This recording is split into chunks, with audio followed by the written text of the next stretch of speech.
আসসালামু আলাইকুম সবাইকে। আজকে আমরা তাপগতিবিদ্যা অধ্যায়টা এক ক্লাসের মধ্যে শেষ করার চেষ্টা করব। আজকের ক্লাসটা ভাইয়া দুই ভাগে ভাগ করে নিব। 4:15 থেকে 5:30 পর্যন্ত একটা পর্ব, তারপরে আবার 7:30 থেকে শুরু করব 2 ঘন্টা ব্রেক নিয়ে, যেন তোমরা খাওয়া দাওয়া, নামাজ এই জিনিসগুলো করে ফেলতে পারো ওই 5:30 থেকে 7:30টার মধ্যে। দেন আমরা 7:30 থেকে এই ক্লাসেরই দ্বিতীয় অংশটা শুরু করব।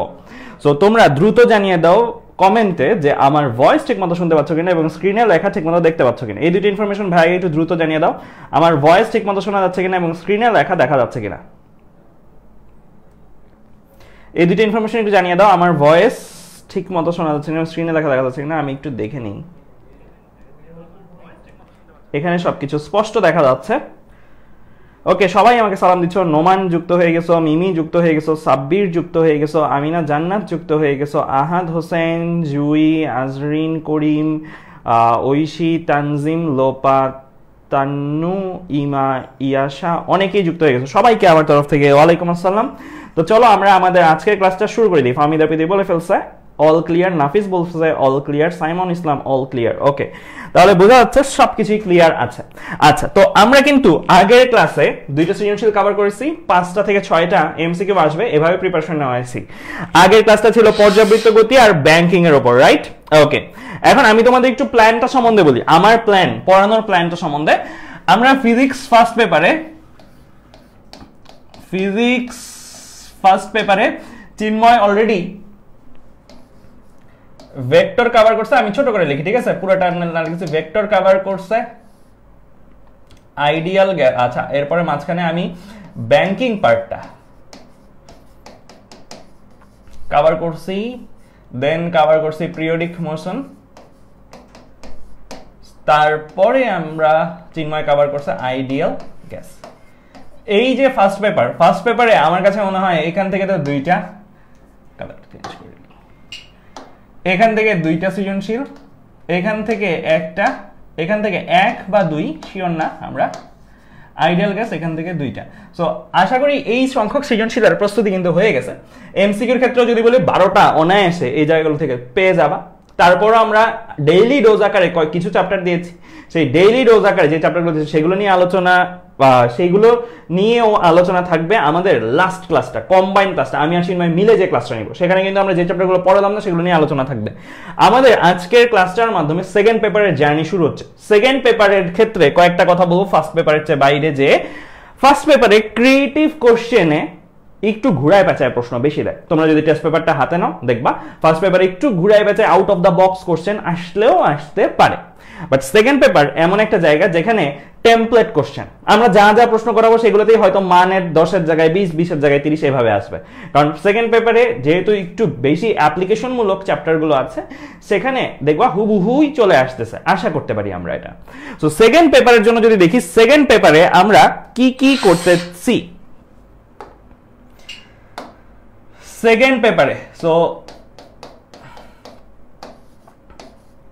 সেকেন্ড পেপারে আজকের ক্লাসটাতে আমি থার্মোডাইনামিক্স বা এই যে তাপগতিবিদ্যা এটা কভার করাই দিব। এখান থেকে 2টা কনফার্ম সৃজনশীল আসবে, এটা থেকে মাস্ট, এমনিতেও আছে 2টা, এখন আবার চ্যাপ্টার কমাই দিছে, তারপর এটা থেকে তো আসবেই। তারপরে চিন্ময় কভার করবে কারেন্ট ইলেকট্রিসিটি,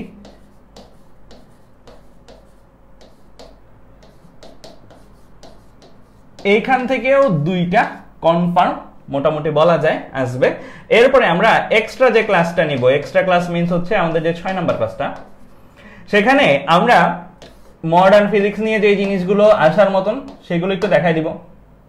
গেল মডার্ন ফিজিক্স নিয়ে আলোচনাগুলা, ভৌত আলোক বিজ্ঞান বা ফিজিক্যাল অপটিক্স নিয়েও আমরা আসার মতন যে জায়গাটা আছে ইয়ং এর দ্বিতীয় পরীক্ষা, সেই জায়গাটা দেখাই দিব। সো এই জিনিসগুলো আমরা দেখাই দিব। আর সেমিকন্ডাক্টর ক্ষেত্রে সেমিকন্ডাক্টরের ডায়োড, অ্যানোড ওই ভিডিওগুলো আছে আমাদের রেডি করাই আছে অলরেডি, সেই ভিডিওগুলো আমি লিস্ট করে দিব। সো এই হচ্ছে আমাদের ওভারঅল প্ল্যান। সাজেস্ট করব এই 2টা জায়গা, যে 2টা জায়গা একদম সরাসরি লাইভে ভাইয়ারা পড়াবো, এইটা আর এইটা, এই 2টাতে এই যে 4টা সৃজনশীল তোমার অ্যান্সার করতে হবে কয়টা? 2টা তো, রাইট? সো অ্যাট লিস্ট 2টা যেন 100-এ 100, 10-এ 10 ভাবে করে ফেলতে পারো, ঠিক আছে?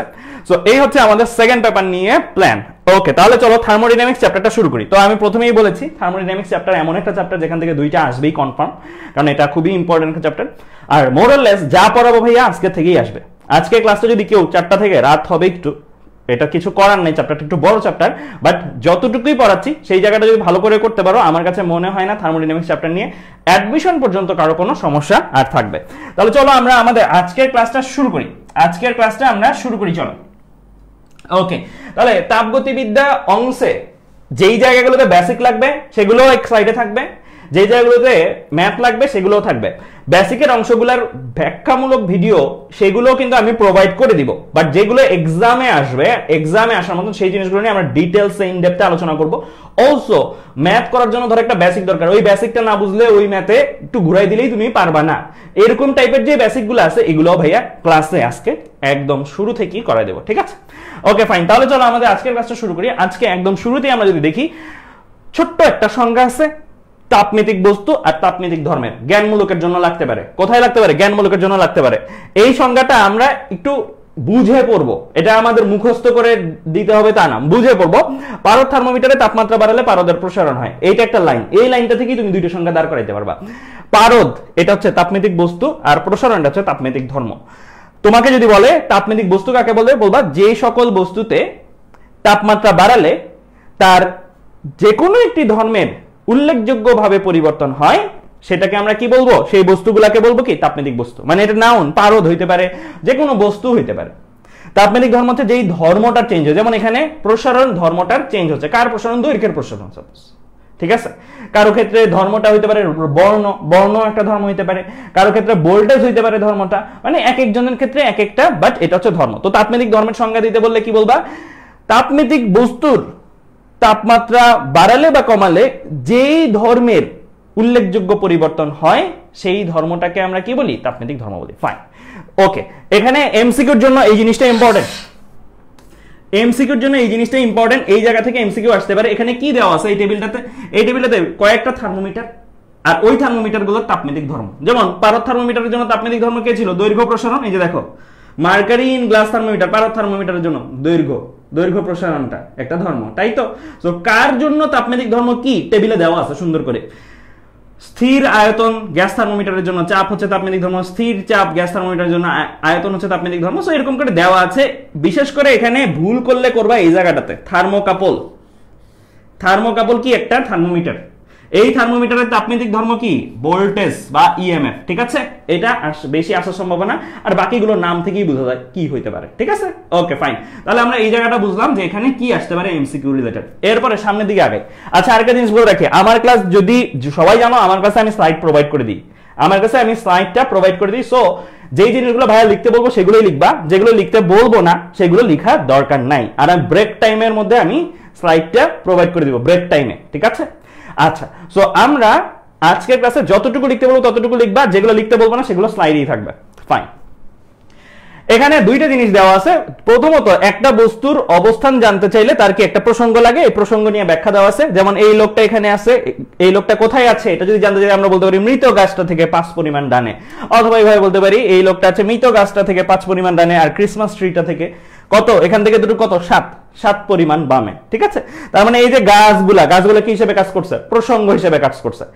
এই লোকের অবস্থান মাপার জন্য আমার গাছ লাগছে, যেগুলো হচ্ছে প্রসঙ্গ হিসেবে কাজ করছে। তেমনি যে কোনো তাপমাত্রা মাপার জন্য আমার কি লাগে? তাপমাত্রা মাপার জন্য আমার প্রসঙ্গ তাপমাত্রা লাগে। তাপমাত্রা মাপার জন্য কি লাগে? প্রসঙ্গ তাপমাত্রা লাগে। তাপমাত্রা মাপা যায় দুই উপায়ে, এমসিকিউর জন্য ইম্পর্টেন্ট। মূলনীতি কয়টা? দুইটা। মূলনীতি কয়টা? দুইটা কি কি? একটা হচ্ছে এক স্থির বিন্দু নীতি, একটা দ্বি স্থির বিন্দু নীতি। ঠিক আগের এক্সাম্পলটার মতন। এই লোককে একটা গাছের সাপেক্ষে দূরত্ব বলা যায়, অথবা দুইটা গাছের সাপেক্ষে দূরত্ব বলা যায়, মানে দুইটা প্রসঙ্গের সাপেক্ষে অথবা একটা প্রসঙ্গের সাপেক্ষে। যদি একটা প্রসঙ্গের সাপেক্ষে মাপি তাহলে হচ্ছে এক স্থির বিন্দু বলবো। যদি তাপমাত্রা মাপতে চাই দুইটা তাপমাত্রার সাপেক্ষে একটা তাপমাত্রা মাপি, তাহলে সেটাকে বলবো কি? দ্বি স্থির বিন্দু। ঠিক একটু আগে লোকেরটার মতন। সো এক স্থির বিন্দু নীতিতে বললাম একটা তাপমাত্রাকে আদর্শ ধরে মাপা হয়, একটা তাপমাত্রা কে? স্পেশাল তাপমাত্রাটা কে? এটা হচ্ছে ত্রৈধ বিন্দু। স্পেশাল তাপমাত্রাটা হচ্ছে কি? আমার ত্রৈধ বিন্দু। এটা নিয়ে আলোচনা আসতেছে সামনে, এটা নিয়েও একটা ইম্পর্টেন্ট আলোচনা থাকবে সামনে। ত্রৈধ বিন্দু 9-10 ডেফিনিশন পড়ছো। ডেফিনিশনে ছিল কি? যে তাপমাত্রায় বিশুদ্ধ বরফ, পানি, জলীয় বাষ্প একই সাথে বিরাজ করে তাকে কি বলে? ত্রৈধ বিন্দু বলে। এই ত্রৈধ বিন্দুর তাপমাত্রার মানটা কত? তড়িৎ বিন্দুর তাপমাত্রার মানটা কত 273.16 কেলভিন এখানে একটা জিনিস বলে রাখি ভাইয়া একটু দেখো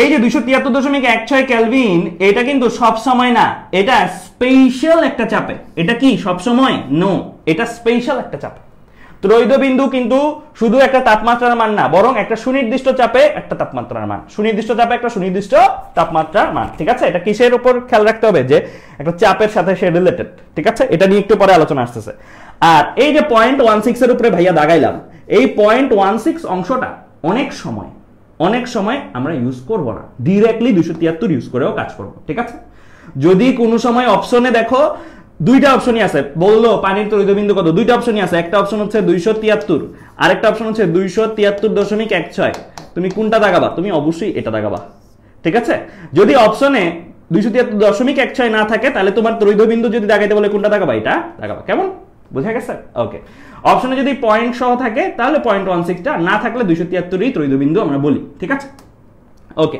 তাহলে এবার বেসিকটাতে চলে যাই আমরা জানলাম এক স্থির বিন্দু নীতি থেকে একটা তাপমাত্রাকে আদর্শ ধরে মাপা হয় সেই তাপমাত্রার তড়িৎ বিন্দুর মানটা দেখলাম সংজ্ঞা দেখলাম ঠিক আছে তড়িৎ বিন্দুর একটা চিত্র দেখা যাচ্ছে এখানে বাষ্প আছে ধরলে দেখবে একটু ভিজা পানি মানে লিকুইড ফর্মটাও আছে চাপ দিলে দেখবে একটু শক্ত কঠিন ফর্মটাও আছে আচ্ছা তো আমরা এখানে চাপ বনাম তাপমাত্রার একটা গ্রাফ দেখব পানির জন্য চাপ বনাম তাপমাত্রার একটা গ্রাফ দেখব আমরা সবাই জানি কম বেশি যে স্বাভাবিক চাপ কত 1 atm বা 101.325 প্যাসকেল রাইট চিন্ময় পড়াইছে এগুলো তোমাদের এই স্বাভাবিক চাপে পানি গলে কোন তাপমাত্রায় 0 ডিগ্রি সেলসিয়াস তাপমাত্রায় যেটাকে কেলভিনে বললে কত 273 কেলভিন পানি বাষ্পীভূত হয় কত তাপমাত্রায় 100 ডিগ্রি সেলসিয়াস তাপমাত্রায় যেটাকে কেলভিনে নিলে কত 373 কেলভিন তার মানে আমি বলতে পারি না এরকম এই জিনিসটাকে আমি বলতে পারি ভাইয়া যে এই দাগটা বাম পাশে যেই তাপমাত্রাগুলা এগুলা কি 273 এর চেয়ে কম না এগুলো 273 এর চেয়ে কম আর এই মুহূর্তগুলাতে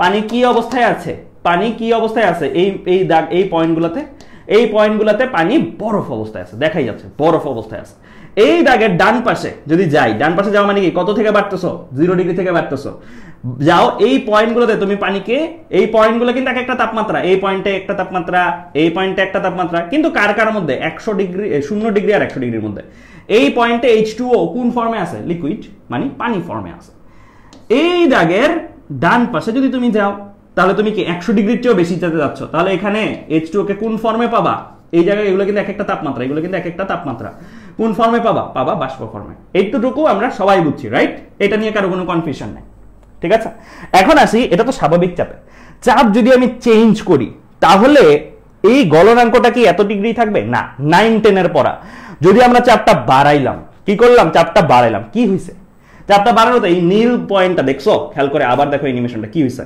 আগে ছিল এই জায়গায় চাপটা বাড়াবো মানে আমরা গ্রাফে উপরে উঠা মানে কি চাপ বাড়াবো যদি গ্রাফে উপরে উঠি তাহলে দেখো পয়েন্টটা এই পয়েন্ট একটু বাম দিকে সরে আসছে না মানে কি হইছে চাপ বাড়াইছে আর গলনাঙ্ক কি হইছে কমে গেছে না এই যে দেখো গলনাঙ্ক আগে ছিল 273 এখন গলনাঙ্ক একটু এদিকে চলে আসছে মানে একটু কম মান চলে আসছে আবার স্ফুটনাঙ্কের জন্য যে দেখি যে 1 atm মানে স্বাভাবিক চাপে স্ফুটনাঙ্ক ছিল 373 কেলভিন মানে 100 ডিগ্রি সেলসিয়াস চাপ বাড়াইছি মানে গ্রাফ বরাবর উপরে উঠছে এই লালটা ডান দিকে চলে গেছে না ডান দিকে চলে যাওয়া মানে কি তাপমাত্রা বেড়ে গেছে তাপমাত্রাটা কে এখানের তাপমাত্রাটা কে স্ফুটনাঙ্ক বেড়ে গেছে তার মানে আমরা যদি স্বাভাবিক চাপে 0 ডিগ্রি সেলসিয়াস 100 ডিগ্রি সেলসিয়াস পানির গলনাঙ্ক স্ফুটনাঙ্ক জানি 1.5 atm চাপ 2 atm চাপে কিন্তু এটা 0 ডিগ্রি আর 100 ডিগ্রি থাকবে না চেঞ্জ হয়ে যাবে গলনাঙ্কটা একটু কমে যাবে 0 থেকেও কমে যাবে আর স্ফুটনাঙ্কটা একটু বেড়ে যাবে 100 থেকেও বেড়ে যাবে এটার রিজনটা তোমরা 9-10 এ জানছো তাও ছোট্ট করে একটু যদি বলি এখানে দেখো এই লোকটা কি করতেছে একটা বরফ নিছে বরফের দুই পাশে সুতা দিয়ে ভর ঝুলাই দিছে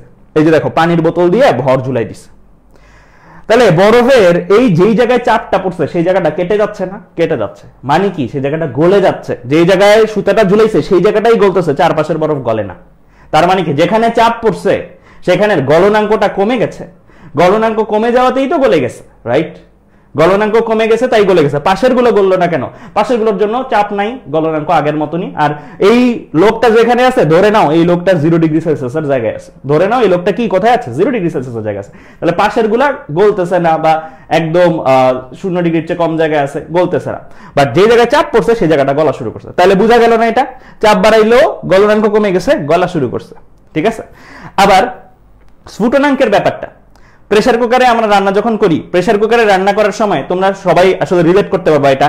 প্রেসার কুকারে যখন রান্না করে এখানে বাসি হয়, বাসি বাজে, এখানে কি চাপ প্রয়োগ করা হয় না, মানে যেই বাষ্পগুলো তৈরি হচ্ছে বাইরে হতে পারতেছে, অল্প সময় পর পর বাসি বাজলে বেরোয়, কিন্তু নর্মালি তো বেরোইতে পারে না। তো তখন যখন এই জায়গায় এক্সট্রা চাপ প্রয়োগ করা হয়েছে, নর্মালি আমরা জানি পানি 100 ডিগ্রি সেলসিয়াসে বাষ্পীভূত হয়। পাতিলে যদি একটা পানি গরম দিই 100 ডিগ্রি সেলসিয়াসে পানি বাষ্প হয়ে যাবে, কিন্তু প্রেসার কুকারের ভিতরে পানি 100 ডিগ্রি সেলসিয়াস না, এক্সট্রা চাপ পাইছে। এক্সট্রা চাপ পাওয়ার কারণে দেখা যাবে যে এখানে স্ফুটনাঙ্কের ভ্যালু কি বেড়ে যাবে, স্ফুটনাঙ্কের ভ্যালু কি বেড়ে যাবে, মানে এখানে ধরো পানি বয়েল করতে তোমার 120 ডিগ্রি সেলসিয়াস তাপমাত্রা দরকার।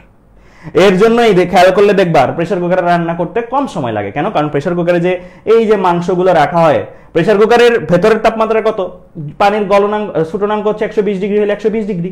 আর নর্মালি খোলা একটা পাত্রে মাংস রান্না করতেছো তখন গলনাঙ্ক স্ফুটনাঙ্ক কত, 100 ডিগ্রি। তার মানে খোলা পাত্রে রান্না করলে মাংস কত তাপমাত্রা পায়, 100 ডিগ্রি তাপমাত্রা পায়। আর এরকম আবদ্ধ জায়গায় রান্না করলে মাংস কত তাপমাত্রা পায়, যত গলনাঙ্ক বেড়ে দাঁড়াইছে 120 ডিগ্রি দাঁড়াইলে 120 ডিগ্রি পায়। তাহলে প্রেসার কুকারে একটু বেশি তাপ পাচ্ছে মাংস, সিদ্ধ দ্রুত হয়। ঠিক আছে, এর জন্য প্রেসার কুকারে রান্নায় কম সময় লাগে। যাই হোক, আমাদের আজকের পড়াটা হচ্ছে এটা যে চাপ যদি আমি বাড়াই স্ফুটনাঙ্ক বেড়ে যাবে। সো দুইটা ঘটনা আমি বুঝাইলাম যেন তোমরা রিলেট করতে পারো।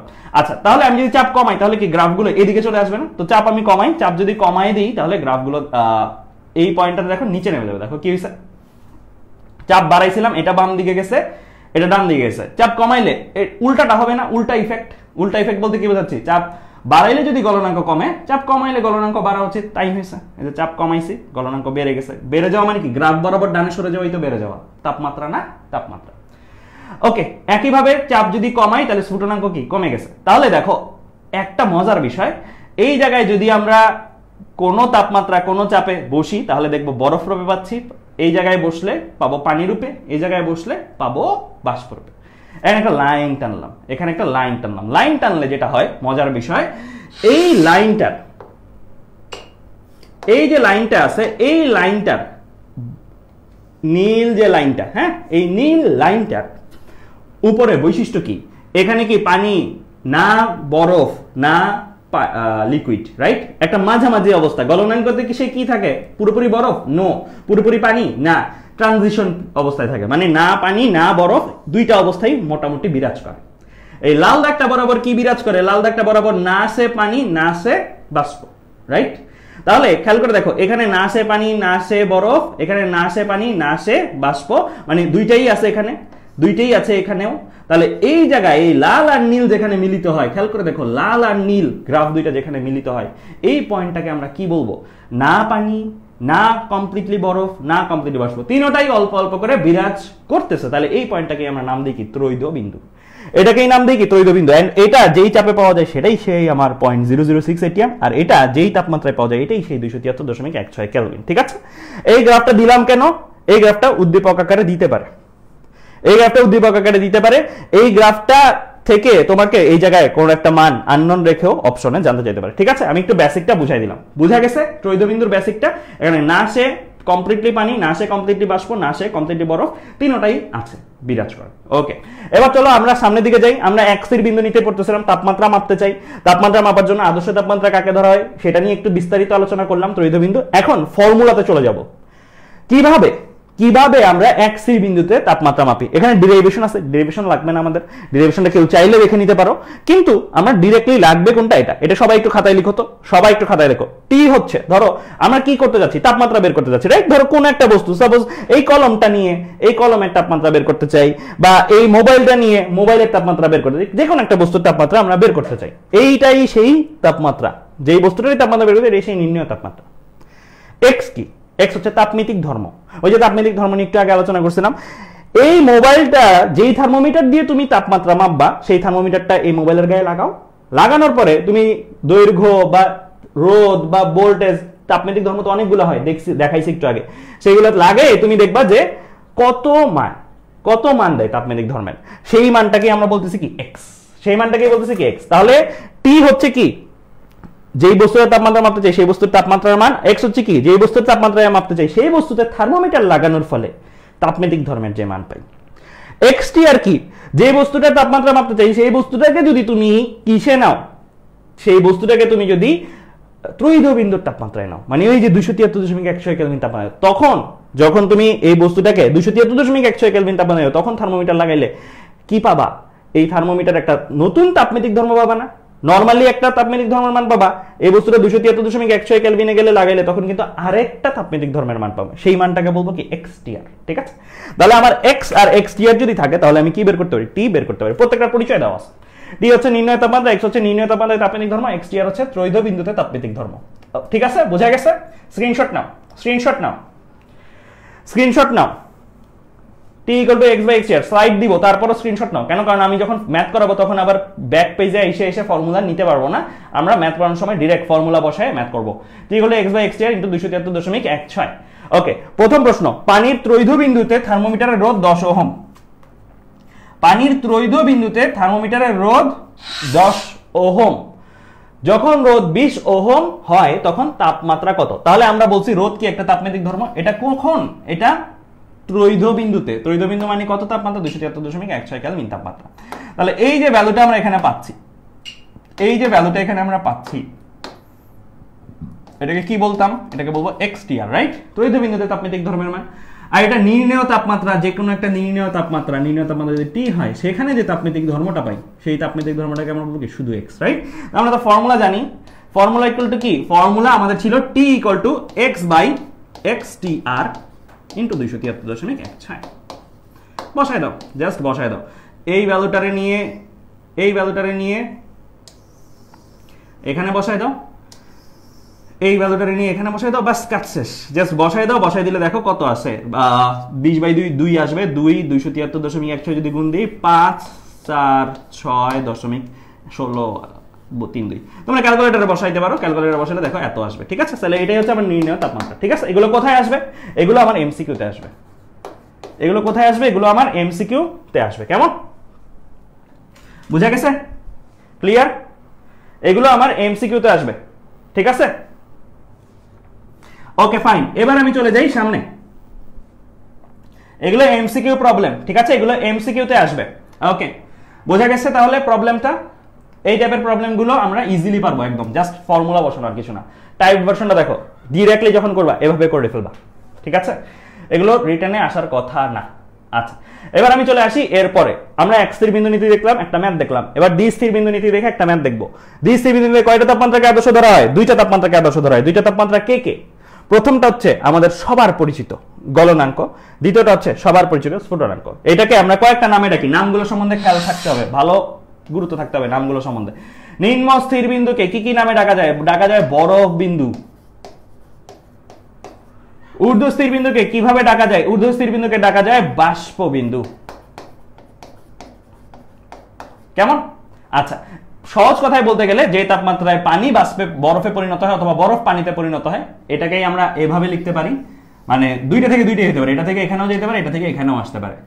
সেই তাপমাত্রাটাকে আমরা বলবো নিম্ন স্থির বিন্দু বা বরফ বিন্দু। আবার যে তাপমাত্রায় বিশুদ্ধ কথাটার গুরুত্ব কিন্তু এখানে অপরিসীম, বিশুদ্ধ কথাটা থাকবে কিন্তু এই জায়গাগুলোতে। ঠিক আছে, যে তাপমাত্রায় বিশুদ্ধ পানি বিশুদ্ধ বাষ্পে অথবা বিশুদ্ধ বাষ্প বিশুদ্ধ পানিতে পরিণত হয় তাকে আমরা বলবো ঊর্ধ্ব স্থির বিন্দু। এইটার মানগুলা আমাদের কিন্তু মুখস্থ রাখতে হবে। কি চলক দিয়ে প্রকাশ করা যায়? টি আইস, টি স্টিম। এটার মানগুলো একটু মুখস্থ রাখতে হবে বিভিন্ন স্কেলের জন্য। কি কি মান হইতে পারে এটার মান? ডিগ্রি সেলসিয়াসে 0-100, ফারেনহাইটে 32-212, এটাই মনে থাকে না মানুষের বেশি, এটা একটু মুখস্থ করে ফেলো। 32-212 টি আইস টি স্টিমের ভ্যালু। ক্যালভিনে 273-373। ঠিক আছে, তাহলে আমরা এই degree Celsius, degree Fahrenheit, Kelvin, এটাতে কিন্তু ডিগ্রি বলি না, ক্যালভিন, এই তিনটা স্কেলের জন্যই বেশিরভাগ কাজ করি। এখানে আমাদের খেয়াল রাখতে হবে এই ভ্যালুগুলা কত কত, টি আইস টি স্টিম কত, টি ডিগ্রি ফারেনহাইট টি আইস টি স্টিম কত, ক্যালভিনে কত, সেই ভ্যালুগুলা মাথায় রাখতে হবে। আরেকটা জিনিস শিখাবো, এটাও এমসিকিউতে আসে। মৌলিক ব্যবধান কি? এই জিনিসটা আসে মাঝে মাঝে। মৌলিক ব্যবধান খুব সহজ সংজ্ঞা, সেটা হচ্ছে যে কোনো থার্মোমিটারে বা যে কোনো তাপমাত্রা মাপার স্কেলে ঊর্ধ্ব স্থির বিন্দু আর নিম্ন স্থির বিন্দুর ব্যবধানকে আমরা বলবো মৌলিক ব্যবধান। তার মানে বলতো এখানে মৌলিক ব্যবধান কত? মৌলিক ব্যবধানকে এন দিয়ে প্রকাশ। এখানে মৌলিক ব্যবধান কত? 100-0, 100-0 মানে থাকবে কত? 100, রাইট? এখানে মৌলিক ব্যবধান কত? 212-32 থাকবে কত? 180। এখানে মৌলিক ব্যবধান কত? 373-273, দ্যাট মিন্স থাকবে কত? 100। ঠিক আছে, তাহলে বোঝা যাচ্ছে ডিগ্রি সেলসিয়াস স্কেল আর ক্যালভিন স্কেলের মৌলিক ব্যবধানের মান একই, বাট ফারেনহাইট স্কেলে মৌলিক ব্যবধানের মান কত? 180। এটাও মনে রাখতে হবে কিন্তু। আমাদের সামনে একটা বেসিক শিখবো, ওই বেসিক কিন্তু এটা লাগবে, বলে রাখলাম, ঠিক আছে। ডিগ্রি ফারেনহাইটের মৌলিক ব্যবধান কত? 180, ঊর্ধ্বস্থির বিন্দুর মান 212 আর নিম্নস্থির বিন্দুর মান 32, ঠিক আছে। ওকে, এখানে একটা চিত্র দেখানো হয়েছে, চিত্রটার মধ্যে বোঝানো হয়েছে এই যে বরফের মধ্যে থার্মোমিটারটা দিয়ে রাখছি, এখানে যে তাপমাত্রা পাবো এগুলো হচ্ছে টি আইস, বাষ্পের মধ্যে থার্মোমিটার দিয়ে রাখছি, এখানে যে মান পাবো সেটা হচ্ছে টি স্টিম। কেমন? ওকে ফাইন, তাহলে এবার চলো সামনের দিকে আগে। ক্লিয়ার? এই পেজটা ক্লিয়ার? ওকে আচ্ছা, সো এটা ডেরিভেশন লাগবে না আমাদের, ডিরেক্ট ফর্মুলা। আমাদের টার্গেটটা কি? দ্বি স্থির বিন্দু নীতি বা এক স্থির বিন্দু নীতিতে টার্গেট কি? টার্গেট হচ্ছে তাপমাত্রা মাপা, টার্গেট হচ্ছে তাপমাত্রা মাপা। একটু আগের মতন যদি আমরা একটা মোবাইল নিই, এই মোবাইলের তাপমাত্রা মাপতে চাই, তাহলে আমি যেই তাপমাত্রা মাপতে চাই সেটা হচ্ছে সেই টি, কাঙ্ক্ষিত তাপমাত্রা বা নির্ণীয় তাপমাত্রা টি। টি আইস কি? টি আইস হচ্ছে আমার নিম্ন স্থির বিন্দুতে তাপমিতিক ধর্মের তাপমাত্রার মান। এটা কিন্তু বলে দিবে না, বেশিরভাগ প্রশ্নে এটা বলে দিবে না। ওই যে চার্টটা পড়লাম একটু আগে, এই যে চার্টটা পড়লাম, এই চার্টটা থেকে আসবে, বলে দিবে না টি আইস টি স্টিম, মনে রাখো, ঠিক আছে। তো টি আইস টি স্টিম বলে দিবে না, বেশিরভাগ ক্ষেত্রেই চার্ট থেকে আসবে। কেলভিন স্কেল কত জানি, ডিগ্রি ফারেনহাইট কত জানি, সেলসিয়াস কত জানি। এক্স কি? এক্স হচ্ছে তাপমিতিক ধর্মের মান। যেই বস্তুটার তাপমাত্রা মাপতে চাও সেই বস্তুটাতে তুমি তো একটা থার্মোমিটার দিয়ে মাপবা, রাইট? ওই থার্মোমিটারটা লাগানোর ফলে যে তাপমিতিক ধর্মের মান পাবা সেটা হচ্ছে এক্স। এক্স হচ্ছে কি? নির্ণীয় তাপমাত্রায় তাপমিতিক ধর্মের মান। এক্স আইস কি? এক্স আইস হচ্ছে নিম্ন স্থির বিন্দুর তাপমাত্রায় যদি যে স্কেলটা দিয়ে তাপমাত্রা মাপবা সেই স্কেলটা লাগাও, নিম্ন স্থির বিন্দুতে যদি তুমি ওই স্কেলটা লাগাও, মানে বরফের মধ্যে লাগাও, তাহলে যে মানটা পাবে সেটা হচ্ছে এক্স আইস। বাষ্পের মধ্যে, মানে বাষ্পীভূত হচ্ছে এমন একটা তরলের মধ্যে তুমি যদি লাগাও থার্মোমিটারটা, তাহলে যেই তাপমিতিক ধর্মের মান পাবো সেটা হচ্ছে এক্সট্রিম। তাহলে এক্স আইস এক্সট্রিম এই দুটি জিনিসও বুঝছি। এখানে যদি আননোন টি হয়, টি আইস টি স্টিম সাধারণত বলে দিবে না, এক্স আইস এক্সট্রিম তিনটা জিনিস বলে দিবে, ঠিক আছে। তো তারপরে তুমি টি বের করবা। তাহলে চলো এটা নিয়ে ম্যাথ আসতে পারে, এটা নিয়ে ভালো ভালো ম্যাথ আসতে পারে। তো চলো এটা নিয়ে আমরা ম্যাথ করি। স্ক্রিনশট নাও, সবাই স্ক্রিনশট নাও, এই পেজটার সবাই একটু স্ক্রিনশট নাও, দ্রুত একটু স্ক্রিনশট নাও বা ফর্মুলা লিখো, এই ফর্মুলাটা লিখো বা স্ক্রিনশট নাও। ওকে, এবার চলে যাই সামনে। ওকে, তাহলে আমরা ফর্মুলা দেখলাম T minus T ice divide by T steam minus T ice equal to X minus X ice divide by X steam minus X ice. এখানে ভাইয়া আরেকটা টেকনিক শেখাই দিব দ্রুত করার জন্য। এটা একটা কি স্কেল? Degree Celsius scale. এটা একটা কি স্কেল? Fahrenheit scale. এটা একটা কি স্কেল? Kelvin scale. অনেকের একটা কনফিউশন থাকে অলওয়েজ, যাহাই 100 ডিগ্রি সেলসিয়াস তাহাই কিন্তু 212 ডিগ্রি ফারেনহাইট, তাহাই কিন্তু 373 কেলভিন। তাপমাত্রা একটাই, মান ভিন্ন ভিন্ন। এমন হয় না যে তুমি মানুষ একটাই, তোমার বাসায় আদর করে একটা নামে ডাকে, স্কুলে স্যাররা তোমাকে এক নামে ডাকে, বন্ধুরা তোমাকে দুষ্টামি করে এক নামে ডাকে, রাইট? এমন তো হয়, কিন্তু তুমি মানুষ তো একটাই, নাম তোমার ভিন্ন ভিন্ন। তো এখানেও তাপমাত্রা কিন্তু একটাই, ঊর্ধ্বস্থির বিন্দু, কিন্তু সেলসিয়াস তাকে আদর করে 100 ডাকে, ফারেনহাইট তাকে আদর করে 212 ডাকে, কেলভিন তাকে আদর করে 373 ডাকে। তুমিও যদি একটা স্কেল বানাও, তুমিও তাকে আদর করে একটা সুন্দর নামে, সুন্দর মানে ডাকতে পারো, ঠিক আছে? তোমার এই রাইট আছে। যাই হোক, তো আমরা যখন এরকম ম্যাথ করব তাহলে খেয়াল রাখা উচিত, এইখানে যে কোনো একটা তাপমাত্রা যদি আমি নিই, যে কোনো একটা তাপমাত্রা যদি নিই, এটার বরাবর একটা তাপমাত্রা পাবো। বেসিক্যালি এটার বরাবর যদি যাই, আমি কি কোনো ভিন্ন তাপমাত্রায় লাইন করতেছি? না, সেম তাপমাত্রা, বাট মানটা ভিন্ন। তাপমাত্রা একই, বাট মানটা ওই স্কেলে ভিন্ন, ঠিক আছে? আবার এটার বরাবর যদি যাই, তাহলে এখানে একটা যে মান পাবো সেটা হচ্ছে কি, এটার বরাবর যে কেলভিন, মানে ওই তাপমাত্রাটাকে কেলভিন যেই মানে ডাকে সেই মানটা পাবো, ঠিক আছে? তাহলে এই ডায়াগ্রামগুলো আমরা দ্রুত করার জন্য ইউজ করতে পারি। কিভাবে আমি একটু দেখাই সামনে। আর ছোটবেলায় সবাই তো এই ফর্মুলাটা শিখছোই, রাইট? ছোটবেলায় সবাই কিন্তু এই ফর্মুলাটা শিখছো, এই যে এই ফর্মুলাটা c/5, এটাও কিন্তু কাজে লাগবে। 9-10 এর ফর্মুলা হলো, এটাও কাজে লাগবে এই চ্যাপ্টারে। f-32/9 equal to k-273/5। এই ফর্মুলাটা কিন্তু কাজে লাগবে, ছোটবেলার ফর্মুলা হলো, এটা কাজে লাগবে। কি করি? একটা ডিগ্রি সেলসিয়াসের মান থেকে ফারেনহাইটের মান, কেলভিনের মান, মানে সহজ কথা আমি যেটা আগে বলতেছিলাম, এখানে একটা মান ধরো, সাপোজ কথার কথা 80 ডিগ্রি সেলসিয়াস, এটার বরাবর ফারেনহাইটের মান কত? কই যাবা? এখানে যাবা, সি এর জায়গায় 80 বসাই দিবা, এফ এর জায়গায় ভ্যালু বের করবা, যেই মানটা আসবে এটা হচ্ছে কি এখানকার মানটা। আবার এই মানটা দরকার, এটার বরাবর তাপমাত্রা এই মানটা দরকার, তাহলে তুমি কি করবা? সি এর জায়গায় যাবা, এই ফর্মুলাটা আর এই ফর্মুলা সমান দিবা, এই দুইটা ফর্মুলা সমান দিবা, সমান দেওয়ার পরে সি এর জায়গায় 80 বসাই দিবা, কে বের করবা, সমান সমান দিয়ে কে বের করবা, যেই মানটাই পাবা সেটা হচ্ছে কি এই মানটা, ঠিক আছে? ওকে, তাহলে আমরা মোটামুটি ডায়াগ্রামটা সম্বন্ধে পরিচিত হয়ে গেছি। ডায়াগ্রামটাতে যত উপরে যাবো তাপমাত্রা তত বেশি, যত নিচে যাবো তাপমাত্রা তত কম, এন্ড একটার বরাবর আরেকটার একই তাপমাত্রা কিন্তু মানটা ভিন্ন। তো চলো এইটা দিয়ে আমি কিভাবে দ্রুত করতে পারি এই জিনিসটা দেখাই, যে ফর্মুলাটা, ঠিক আছে? তাহলে চলো এইটা দিয়ে কিভাবে দ্রুত করা যায়, এই ডায়াগ্রামগুলো দিয়ে কিভাবে দ্রুত করা যায় সেটাই আমি দেখাই। তোমাদের এখানে একটা দেওয়া আছে ম্যাথ, কি দেওয়া? রয়মার স্কেল, একটা নতুন স্কেল, এটাও কিন্তু একটা প্রচলিত স্কেল, বাট ওই ডিগ্রি সেলসিয়াস ফারেনহাইটের মতন অত প্রচলিত না, ঠিক আছে? বলছে রয়মার স্কেলে বরফ বিন্দু 0 ডিগ্রি আর এবং বাষ্প বিন্দু 80 ডিগ্রি আর, যখন সেলসিয়াস স্কেলে তাপমাত্রা 20 ডিগ্রি সেলসিয়াস তখন তার রয়মার স্কেলে কত? যখন সেলসিয়াস স্কেলে তাপমাত্রা 20 ডিগ্রি সেলসিয়াস তখন তার রয়মার স্কেলে কত? এই জিনিসটা তোমার কাছে জানতে চাইছে। সো তোমার এই জিনিসটা কিন্তু পরীক্ষায় আঁকা থাকবে না, এটা তোমার এঁকে নিতে হবে। তুমি কি করবা? তোমার আঁকাটাও দেখাই, ধরো সাপোজ এটা নাই, ধরো সাপোজ এটা নাই, তুমি কি করবা? তুমি দুইটা স্কেল নিয়ে তো দুইটা দাগ দিবা, এরকম দাগ দিবা, দিতে পারবা না? পারবা। দেওয়ার পরে এখানে একটাতে রয়মার স্কেল, একটাতে কি স্কেল? Celsius scale. সাপোজ ধরো তুমি এটাতে সেলসিয়াস স্কেল বলছো, এটা রয়মার স্কেল বলছো, এটা ডিগ্রি সেলসিয়াস স্কেলটা, এটা রয়মার স্কেল আর। ওকে, বাষ্পবিন্দু বসায় তাহলে এখানে এটা কত আসে? 80 ডিগ্রি দেওয়া আছে প্রশ্নে। এটা কত? 0 ডিগ্রি। কেন এভাবে করাচ্ছি এটার রিজন আছে কিন্তু ভাইয়া, একটু পরে বুঝবা কেন এভাবে করাচ্ছি। এটা তো মুখস্থ, ডিগ্রি সেলসিয়াসে টি স্টিম 108 ডিগ্রি সেলসিয়াস আর টি আইস কত? 0 ডিগ্রি সেলসিয়াস, ঠিক আছে? ওকে, এই মানে মোট কথা এই জিনিসটা না দেওয়া থাকলেও তুমি আঁকাইতে পারবা, ঠিক আছে? ওকে, তোমাকে বলছে যখন সেলসিয়াস স্কেলে তাপমাত্রা 20 ডিগ্রি সেলসিয়াস, সেলসিয়াস স্কেলে কত? মানে এইখানে কোথাও, এখানে তাপমাত্রা 20 ডিগ্রি, সাপোজ এই যে এটা 20 ডিগ্রি, তখন এটার বরাবর এই মানটা কত? এটাই তো যাচ্ছে নাকি? এটাই আমার কাছে চাচ্ছে, কত ডিগ্রি আর সেটাই চাচ্ছে। ধরে নাও না, তুমি ধরে নাও এটা হচ্ছে তোমার কত, এটা তোমার ধরে নাও এটাই তোমার একটা চলক আর বা এক্স, যেটা ইচ্ছা সেটা ধরি নাও। তারপরে তুমি কি করবা? তারপরে তুমি ক্যালকুলেশন করবা, ঠিক আছে? ধরো এক্সই ধরলাম, তাহলে তোমাদের কনফিউশন হবে না, ডিগ্রি আর 8 ডিগ্রি আর না দিয়ে এক্স ধরলাম, ঠিক আছে? এক্সটাই তোমার বের করতে বলছে নাকি? তাহলে তুমি, আমি টেকনিকটা দেখো ভাইয়া, টেকনিকটা দেখো। যদি ফাস্ট করতে চাও এমসিকিউর জন্য স্পেশালি, রিটার্নের জন্য তো ওই ফর্মুলা দিয়েই করতে পারো, T steam minus T ice divide by T minus T ice divide by T steam minus T ice equal to X minus X ice divide by X steam minus X ice, ওটা দিয়ে করতে পারবা রিটার্নে। দ্রুত যদি MCQ করতে চাও তাহলে এভাবে দ্রুত করতে পারো। তো তুমি কি করবা? তুমি অ্যাকচুয়ালি একটা স্কেল নিয়ে দেখো, আমি কি করতেছি, আমি কি করতেছি, ডিগ্রি সেলসিয়াসেরটা বাম পাশে লিখতেছি আর রয়মারেরটা ডান পাশে লিখছি। আমি লিখবো 20 মাইনাস 0, কি করছি?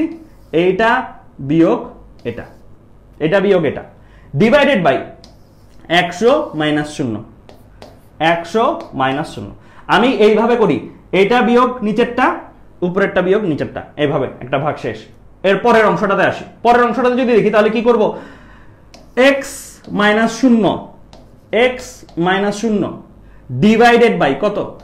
80 মাইনাস 0, 80 মাইনাস 0। লেখাটা বুঝছো কিভাবে লিখছি? আবার লেখাই, আবার দেখাই, এই জিনিসটা আবার দেখাই তোমাকে। এটা ধরো নাই, আবার লিখে দেখাই।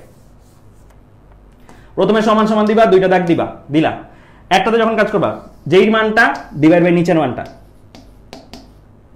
এই মানটা ডিভাইড বাই নিচের মানটা। আমি কিন্তু ফর্মুলা চিন্তাই করতেছি না, কি ফর্মুলা কি মান, ঠিক আছে? স্কেল আকার পরে এইটা ডিভাইড বাই নিচে, এইটা ডিভাইড বাই নিচে। এখন এরপরে তুমি কি ডিরেক্ট পক্ষান্তর করে হিসাব করে দাও, ডিরেক্ট পক্ষান্তর করে হিসাব করে দিলে তুমি x ইকুয়াল টু পেয়ে যাচ্ছ 16। পক্ষান্তর করে যদি দাও 20 80 160 160 বিয়োগ 100 মানে 16 ডিগ্রি, ঠিক আছে? 16 ডিগ্রি কি স্কেল? রয়মার স্কেল। তাহলে এইটা গেল কি তোমার এই ম্যাথটা। কেন এভাবে করাচ্ছি? কারণ একটু পরে এমন একটা ম্যাথ করব যেই ম্যাথে তুমি স্কেল না একে ভাষা দিয়ে করলে মাথা প্যাচ লেগে যাবে, মাথা প্যাচ লেগে যাবে, লিটারালি একদম প্যাচ লেগে যাবে, ঠিক আছে? সো আইকে করলে কয়েকটা জায়গায় সুবিধা, একটু পরে এরকম একটা ম্যাথ দেখাচ্ছি। তাহলে এই ম্যাথটা ক্লিয়ার, এটা কিন্তু সহজ। এটা কিন্তু তোমরা যদি ওই ফর্মুলা দিয়ে করতে তাও হবে, একই জিনিসই কিন্তু করছি, ভিন্ন জিনিস করি নাই, জাস্ট আমি আঁকছি, জাস্ট কয়েকটা জায়গায় সুবিধা পাওয়া যায় আঁকলে, সেজন্য। এটা দিয়ে করলেও হবে, ঠিক আছে? সেম জিনিস। ওকে, ক্লিয়ার? এটা বেসিক্যালি x লিখবা না তখন এখানে এটাও t, সো এটা তুমি t প্রাইম, এটা t প্রাইম এর জন্য, কেমন বুঝছো? t প্রাইম, কারণ দুইটাই তো তাপমাত্রা, এমন না যে এটা তাপমাত্রিক ধর্ম, এটা তাপমাত্রা, এটাও তাপমাত্রা, এটাও তাপমাত্রা, ঠিক আছে? Okay fine. এবার চলো সামনের দিকে আগাই। তাহলে এই ম্যাথটা বোঝা গেছে কিভাবে করছি? এখানে 8 ধরছে, একই কথা, ক্লিয়ার? ডান। ওকে, এবার সামনের দিকে আগাই। এই ম্যাথটা দেখো, বলছে কোন তাপমাত্রায় ফারেনহাইট স্কেল ও সেলসিয়াস স্কেলে মান সমান। তাহলে তুমি দাগ আঁকতে পারবা না? পারবা।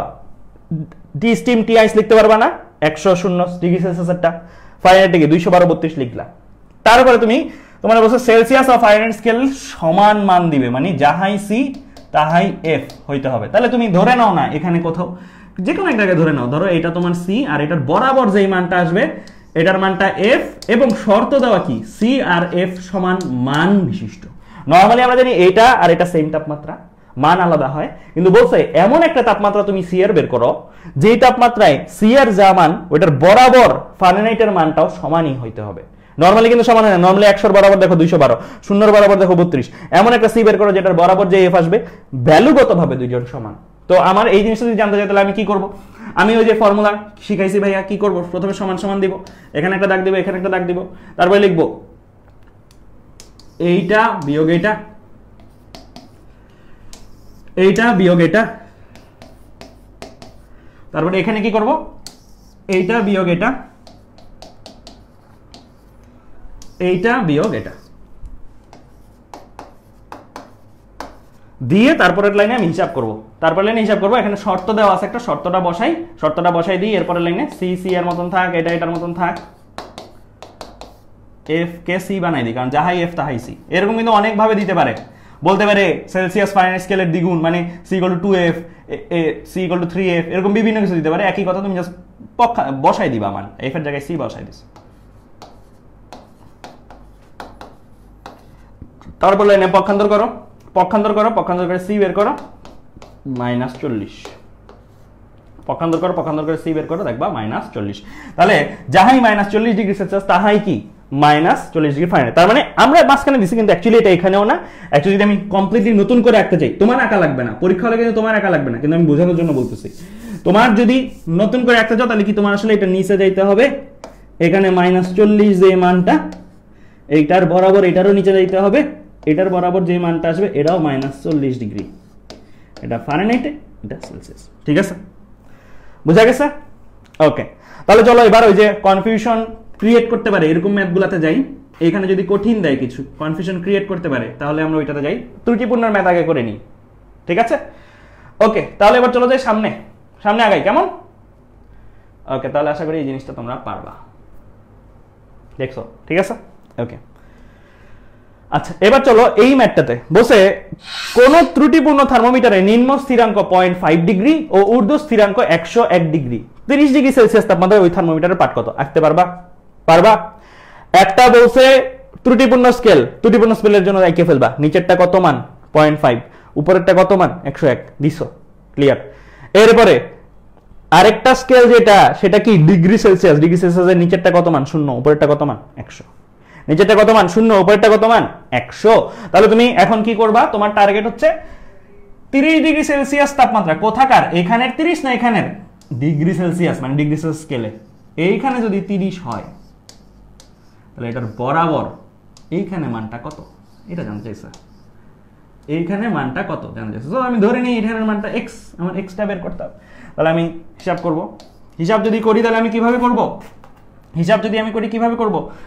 এক পাশে ত্রুটিপূর্ণগুলো, ধরো ত্রুটিপূর্ণগুলো এখানে লিখি, তাহলে লিখবো কি x বিয়োগ 0.5 ডিভাইডেড বাই 101 বিয়োগ 0.5। এবার এটাতে আসি, 30 বিয়োগ 0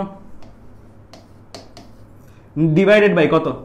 100 বিয়োগ 0, 100 বিয়োগ 0। তাহলে এখান থেকে আমি যদি হিসাব করি, এখান থেকে আমি যদি x বের করি, কত আসে?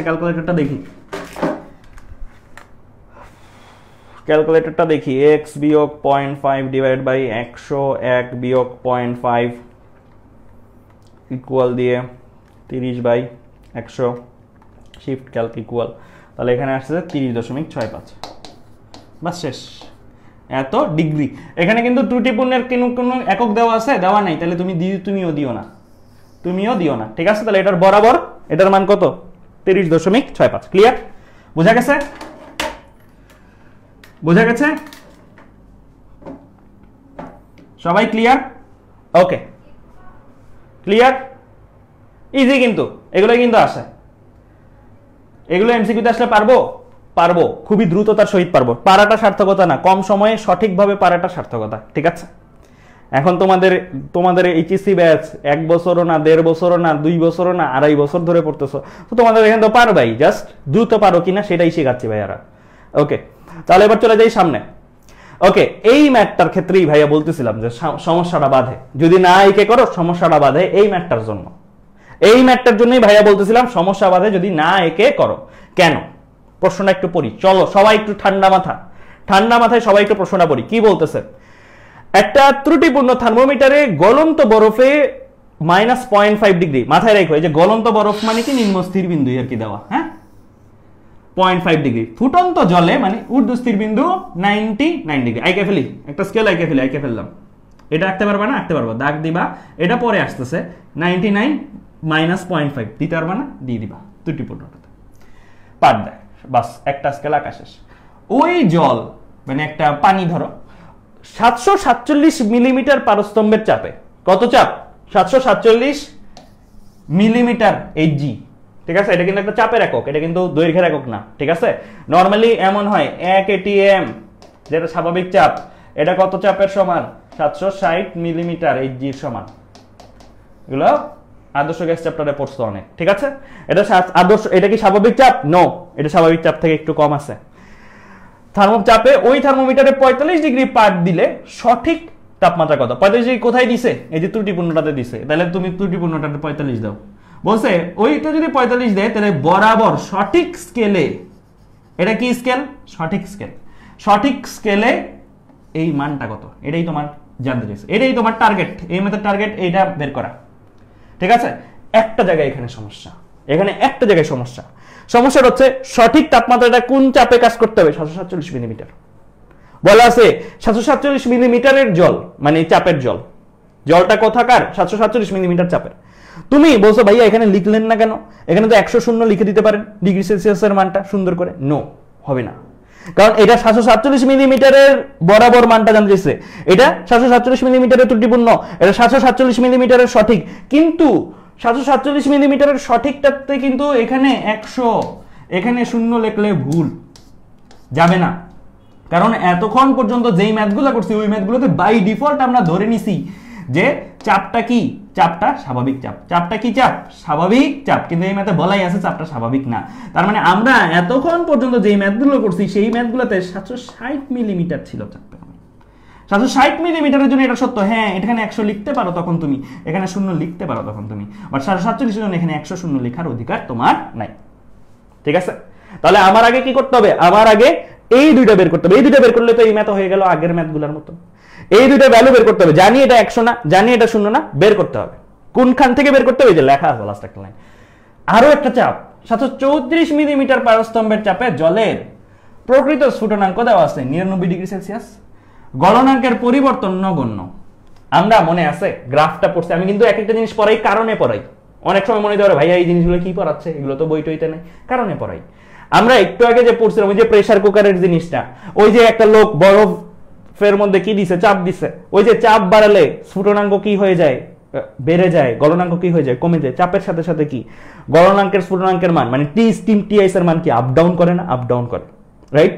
তাহলে আমাদের ওই যে ওই কথাটাই কিন্তু এখানে কাজে লাগতেছে, ওই যে গ্রাফের শিক্ষাটা এখানে কাজে লাগতেছে। ত্রৈধবিন্দুর গ্রাফটা পড়ছি, তাহলে খেয়াল করো আমার লাগবে কি 747 মিলিমিটার, যেটা কিনা 760 থেকে কম, সেই চাপে পানির স্ফুটনাঙ্ক কত, গলনাঙ্ক কত, তারপরে আমি ম্যাথ করতে পারবো।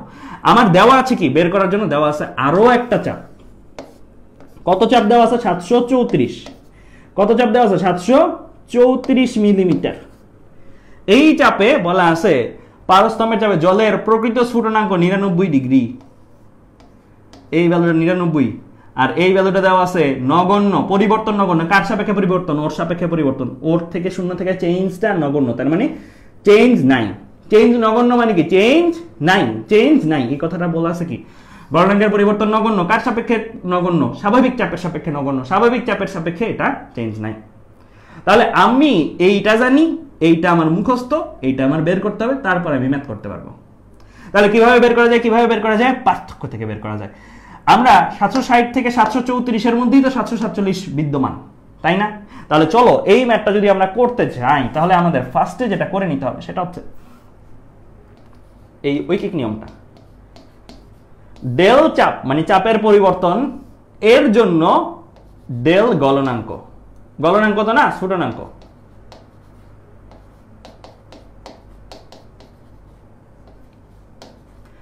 গলনাঙ্কের ব্যাপারটাকে সাইডে আসি। 734 মিলিমিটার চাপে গলনাঙ্ক কত? 0 ডিগ্রি। 760 মিলিমিটারে গলনাঙ্ক কত আমরা জানি? 0 ডিগ্রি। 747 কোথায় আছে? 747 মিলিমিটার আর 734 মিলিমিটার আর 760 এর মাঝখানে আছে না? যেখানে 760 থেকে 734 এ নামলেই গলনাঙ্কের চেঞ্জ হয় না, সেখানে 760 থেকে 747 এ নামলে তো গলনাঙ্কের চেঞ্জ হবেই না। হবে না, কারণ এখানেই যে চেঞ্জটা আছে ওটা নগণ্য বলছে, আছে বাট চেঞ্জটা নগণ্য। বাট তাহলে 760 থেকে 747, যেহেতু 760 আর 34 এর মধ্যে 747 আছে, তাই এইটাতেও আমরা 0 ডিগ্রি বলতে পারি। চেঞ্জ হইছে, এখান থেকে এখানে চেঞ্জ হইছে, নগণ্য চেঞ্জ হইছে, তাই লিখি নাই। এখান থেকে এখানে চেঞ্জ হইছে, নগণ্য চেঞ্জ হইছে, তাই লিখি নাই। কেমনে লিখতে পারলাম এটা? কারণ 747 কার মধ্যে আছে? 760 আর 734 এর মধ্যে আছে। তাহলে এই ভ্যালুটা কিন্তু পেয়ে গেছি। এই ভ্যালুটার জন্য হিসাব টিসাব করা লাগতেছে না, কারণ এই লাইনটা আমাকে এই ফ্রিডমটা দিছে হিসাব ছাড়াই ভ্যালু বসায় দেওয়া। ঠিক আছে? 734 মিলিমিটার চাপে এইটাতে কিন্তু আবার এটা করতে পারতেছি না, এটা 99, এটা 100, এখানে একটা নতুন কিছু হবে। তাহলে চলো আমি দেখি প্রথমে 760 আর 734 এর জন্য দেখি। 760 বিয়োগ 734 হিসাব করো কত আসে? আসে 26। 26 মিলিমিটার যখন চাপের পরিবর্তন, তখন স্ফুটনাঙ্কের পরিবর্তন কত দাঁড়ায়? তখন স্ফুটনাঙ্কের পরিবর্তন কত দাঁড়ায়? এটার জন্য 99, এটার জন্য 100, মানে 100 বিয়োগ 99 মানে কত? 1 ডিগ্রি। রাইট? বুঝছো কিনা এই লাইনটা? এই লাইনটা আশা করি সবাই বুঝছো। যোগ বিয়োগ ছোটবেলার তোমার ছোট ভাই বোনরে দিলেও এটা লাইনটা বুঝবে। আচ্ছা, তাহলে 26 এর জন্য পরিবর্তন হয় কত? 26 মিলিমিটার চাপের পার্থক্যের জন্য স্ফুটনাঙ্কের পার্থক্য হয় কত? পরিবর্তন হয় কত? 1 ডিগ্রি। তাহলে 1 মিলিমিটার চাপের পার্থক্যের জন্য স্ফুটনাঙ্কের পরিবর্তন হয় কত? হিসাব করি। 1/26, রাইট? 1/26 ঐকিক নিয়ম করছি। তাহলে আমার লাগবে কাকে? আমার লাগবে 747 এর জন্য। তাহলে 760 বিয়োগ 700, আচ্ছা এইভাবে দিই তাহলে বেটার। 747 বিয়োগ 734, 34 করো কত আসে? 13 মিলিমিটারের জন্য পরিবর্তন কত আসবে? ঐকিক নিয়ম করো। 1/26 গুণন 13, তাহলে আসে কত? আসে হচ্ছে 0.5। আসে কত? 0.5। তাহলে 0.5 ডিগ্রি সেলসিয়াস চেঞ্জ হবে। কার সাথে কার? 734 এর সাথে 747 এর। 760 আর 734 এর মধ্যে পার্থক্য কত? 1 ডিগ্রি। এই যে 1 ডিগ্রি পার্থক্য। 747 আর 734 এর মধ্যে পার্থক্য কত? 0.5 ডিগ্রি। তাহলে 0.5 ডিগ্রি, এই যে এটার থেকে এটার ভ্যালু জানি না, এই বক্স খালি ঘরটার ভ্যালু পার্থক্য কত হবে? 0.5 ডিগ্রি। এখন আসো 0.5 ডিগ্রি যোগ করবা নাকি বিয়োগ করবা? পরিবর্তনটা 0.5 ডিগ্রি, বোঝাই যাচ্ছে। 734 কম চাপ, আমার স্ফুটনাঙ্ক কম, চাপ বাড়াইলাম, স্ফুটনাঙ্ক বাড়ছে। এই যে 734 থেকে 760 বাড়ছে, তাহলে 734 এর সাপেক্ষে 747 এও তো চাপ বাড়ছে, রাইট? 734 কম চাপ, 747 বেশি চাপ। 734 এ যে স্ফুটনাঙ্ক আমরা জানি চাপ বাড়লে স্ফুটনাঙ্ক বাড়ে, তার মানে এটা হইতে হবে 0.5 ডিগ্রি বৃদ্ধি। তাই লিখবো কি 99 যোগ 0.5 মানে 99.5। এই ম্যাথটায় যদি এতটুকু বুঝো কেউ, তারপরে ম্যাথ শেষ। এই ম্যাথটা যদি এতটুকু কেউ বুঝো, তারপরে ম্যাথ শেষ। আমি একটু সামারি করি, এই ম্যাথটা একটু সামারি করি, এই পর্যন্তই সামারি করি। এখনো ম্যাথ শুরু হয়, মানে লাস্টের পার্টটা করি নাই, বাট সামারি করি এই পর্যন্ত। কি দেওয়া ছিল? একটা ত্রুটিপূর্ণ স্কেল দেওয়া ছিল 747 মিলিমিটার চাপে, যেটা ঊর্ধ্বস্থবিন্দু নিম্নস্থবিন্দু দেওয়া ছিল, লিখছি। এটাতে যখন 45 ডিগ্রি মান, তখন সঠিক স্কেল কিন্তু 747 মিলিমিটার চাপে হইতে হবে। 747 মিলিমিটার চাপের জল, 747 মিলিমিটার চাপে গলনাঙ্ক স্ফুটনাঙ্ক কত? এই দুটা জিনিস আমি পাচ্ছিলাম না, এইটা আমি মুখস্থ। 760 মিলিমিটার স্বাভাবিক চাপের, এটা আমার মুখস্থ। 734 মিলিমিটার একটা দেওয়া আছে প্রশ্নে, এটাও লিখে ফেললাম। আমি এই দুইটারে কাজে লাগাই এটারে বের করব। কিভাবে বের করব? প্রথমত গলনাঙ্কে গেলাম, গলনাঙ্ক দেখলাম 760 এ যেই মান 734 এ চেঞ্জ আছে, পরিবর্তন আছে কিন্তু নগণ্য পরিমাণ। মানে এটার সাথে এটা ধরো 0.00001, ওইটা বলছে নগণ্য, গণ্য না। নগণ্য মানে কি? গণনার যোগ্য না, গণ্য না। তার মানে 0 ডিগ্রি 734 আর 760 এর মধ্যে 747 বিদ্যমান, তার মানে এটার সাথে এটার পরিবর্তন আছে, এটা তো আরো গণবো না। এটাই গণি নাই, পার্থক্য এত বেশি, এটা তো আরো গণবো না, তাই এটাই 0 ডিগ্রি। এবার সেই এটার ক্ষেত্রে, স্ফুটনাঙ্কের ক্ষেত্রে, স্ফুটনাঙ্ক এখানে 100, এখানে 99। আমরা করলাম কি? চাপের পার্থক্যের জন্য স্ফুটনাঙ্কের পার্থক্যগুলো একটা ঐকিক নিয়ম করলাম। 760 আর 734 এর মধ্যে চাপের পার্থক্য 26 মিলিমিটার। 26 মিলিমিটারের জন্য স্ফুটনাঙ্কের পার্থক্য কত? 100 বিয়োগ 99, 1। 1 মিলিমিটার চাপের পার্থক্যের জন্য স্ফুটনাঙ্কের পার্থক্য 1/26। 13 মিলিমিটার কিভাবে আসছে 747 আর 734, আমার দরকার তো এটাকে নাকি। সো এটার চাপ 734, এটার চাপ 747, চাপের পার্থক্য যখন 13 তখন স্ফুটনাঙ্কের পার্থক্য 0.5 ডিগ্রি। তাহলে এই 0.5 ডিগ্রি কার সাপেক্ষে 734 সাপেক্ষে 747। এখন আসবে এটা বৃদ্ধি না হ্রাস। আমার তো 734 এর জন্য স্ফুটনাঙ্ক জানি 99, এখন আমি কি এটাকে 99 থেকে 0.5 বাদ দিব নাকি যোগ করব? আমাদের কনসেপ্ট শিখে আসছি আমরা, চাপ বাড়ালে কি হয় স্ফুটনাঙ্ক, চাপ বাড়ালে কি হয় স্ফুটনাঙ্ক বাড়ে। তবে 99 থেকে 747 চাপে বেশি, স্ফুটনাঙ্কেও বেশি 99.5। কেমন বুঝা গেছে? ক্লিয়ার? তাহলে এই পর্যন্ত যদি ডান হয়ে যায় তারপরের কাজ তো তোমাদের কাছে একদম সিম্পল। তারপরে আমরা কি করি, তারপরে আমরা একটা সমান সমান দেই, এখানে একটা ডায়াগ্রাম, এখানে একটা ডায়াগ্রাম। এখানে কি করব, এই যে এই ভ্যালুটা দরকার, এটা ধরে নাও x, এটা ধরে নাও x। কি করতে হয়, x বিয়োগ 0, 99.5 বিয়োগ 0, 99.5 বিয়োগ 0, 45 বিয়োগ বিয়োগ 0.5। এটা একটু খেয়াল রাখো, 45 বিয়োগ এটা হচ্ছে ফর্মুলার বিয়োগ, আর ভ্যালু মাইনাস 0.5। এটা কিন্তু ভ্যালুটাই মাইনাস, কেমন, বিয়োগ বিয়োগ ডিভাইডেড বাই 99 বিয়োগ বিয়োগ 0.5 মাইনাস 0.5।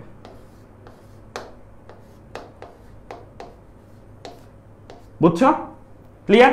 দেন তুমি হিসাব করো, এখানে তো 1 সমীকরণ 51, x ছাড়া আর কাউরে দরকার না, x রে পেয়ে যাবা, x রে তুমি পেয়ে যাও হিসাব করে, x রে তুমি পেয়ে যাও হিসাব করে কত আছে, x ইকুয়াল টু হিসাব করি 45.5 99.99 কাটা 45.5, 45.5। এই হচ্ছে তোমার এই ম্যাথের অ্যান্সার, 45.5 ডিগ্রি সেলসিয়াস। তুমি পেয়ে গেছো 747 মিলিমিটারে সঠিক স্কেল কত মান দিবে যখন ত্রুটিপূর্ণ মান হচ্ছে 45।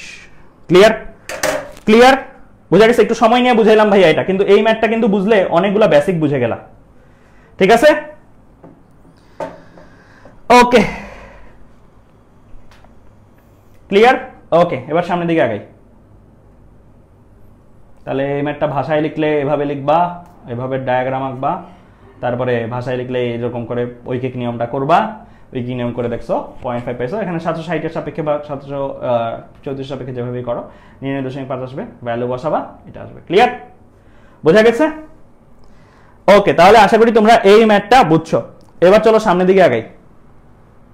আরেকটা ম্যাথ বলছে, একটি সুষম রন্ধ্রের থার্মোমিটারের সঙ্গে একটি সেন্টিমিটার স্কেল যুক্ত আছে। লাইনটা বেশি একটা ইম্পর্টেন্ট না। বরফে থার্মোমিটারের পাঠ 7.3 সেন্টিমিটার, স্টিমে 23.8 সেন্টিমিটার। লিখে ফেলো।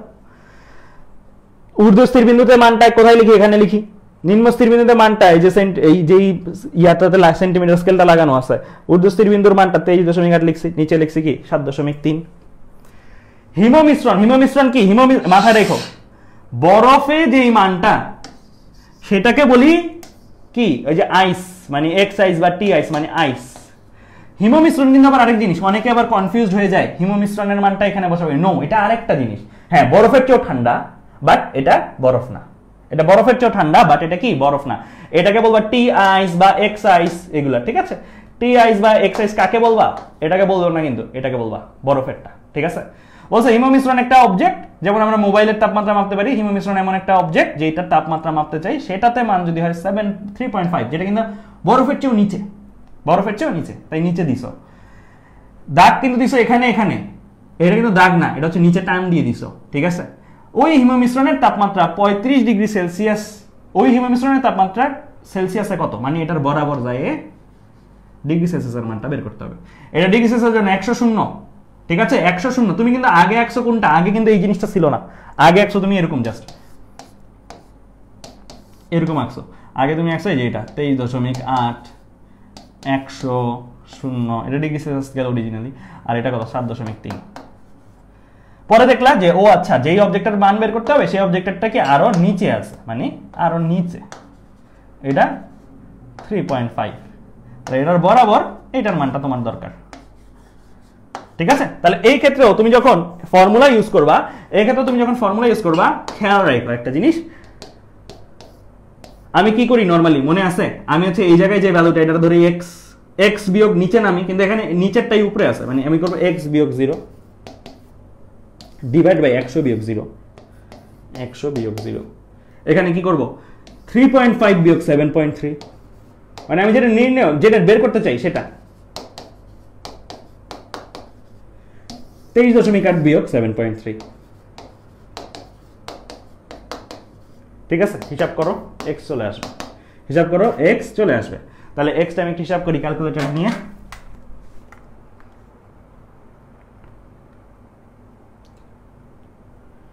তাহলে এটা আসে -23.03। ঠিক আছে, তাহলে এই ম্যাথটা দিতাম না, দিছি একটা কারণই, অনেক ক্ষেত্রে উপরটা নিচেরটা একদম উপরেরটা নিচেরটা এভাবে না করে তুমি খেয়াল রাখো কোনটা বাদ দিচ্ছ আসলে। ক্লিয়ার, বোঝা গেছে? ক্লিয়ার, বুঝছো?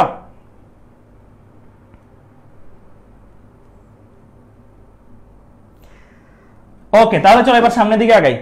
এবার চলো তাহলে সামনের দিকে আগাই। তাহলে এটার সলভটা দেখি। হ্যাঁ, একদম জাস্ট এক লাইনে সলভ শেষ, এক লাইনে তোমার কাজ শেষ। ঠিক আছে, ওকে ফাইন। এবার চলো সামনের দিকে আগাই। এবার আমরা একটা বেসিক দেখব। সেই বেসিকটা হচ্ছে কি, আমরা তো শিখছি 10 ডিগ্রি সেলসিয়াস যখন সেলসিয়াস স্কেলে মান তখন কেলভিনের মান কত, 10 ডিগ্রি ফারেনহাইট যখন ফারেনহাইট স্কেলে মান তখন কেলভিনের মান কত, কেলভিনের মান যখন 200 কেলভিন তখন ফারেনহাইটের মান কত।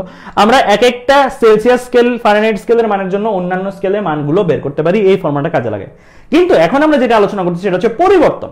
তুমি যদি ডিগ্রি সেলসিয়াস 10 ডিগ্রি বাড়াও সেটা কেলভিন স্কেলে কত ডিগ্রি বৃদ্ধির সমতুল্য। তুমি যদি ফারেনহাইট স্কেলে 10 ডিগ্রি ফারেনহাইট বাড়াও সেটা ডিগ্রি সেলসিয়াসে কত ডিগ্রি সেলসিয়াস বাড়ানোর সমতুল্য। এই জিনিসগুলো আমরা জানতে চাচ্ছি। মানে একটার পরিবর্তন এত পরিমাণ হইলে আরেকটার পরিবর্তন কত। একটু আগে যেগুলো করছি সেগুলো কি, একটার মান এত হইলে আরেকটাই বরাবর মান কত, এটা হচ্ছে একটার পরিবর্তন এত হইলে আরেকটাই পরিবর্তন কত। এটার জন্য তোমাদের একটা মান মনে রাখতে হবে। সেটা কি, খুব সহজ। তোমরা মৌলিক ব্যবধান শিখছো না, একটু আগে শিখাইছি ভাইয়া, ঊর্ধ্বস্থির বিন্দু বিয়োগ নিম্নস্থির বিন্দু। ডিগ্রি সেলসিয়াসের জন্য মৌলিক ব্যবধান কত, 100 বিয়োগ 0 মানে 100। কেলভিনের জন্য মৌলিক ব্যবধান কত, 373 বিয়োগ 273 আসে 100। ফারেনহাইটের জন্য কত ছিল, 212 বিয়োগ 32, ওই যে টি স্টিম মাইনাস টি আইস করতেছি আমি, 180। তাহলে মাথায় রাখবা এইটাকে দিয়েই কাজ করতে পারবা। মানে 100 ডিগ্রি সেলসিয়াস চেঞ্জ করলে ডিগ্রি সেলসিয়াস তাপমাত্রায় কেলভিনে সেটা কত চেঞ্জের সমতুল্য, 100 পরিমাণ কেলভিন চেঞ্জের সমতুল্য। 100 ডিগ্রি সেলসিয়াস স্কেলে তাপমাত্রা চেঞ্জ করলে সেটা কত ডিগ্রি ফারেনহাইট চেঞ্জের সমতুল্য, 180 ডিগ্রি ফারেনহাইট চেঞ্জের সমতুল্য।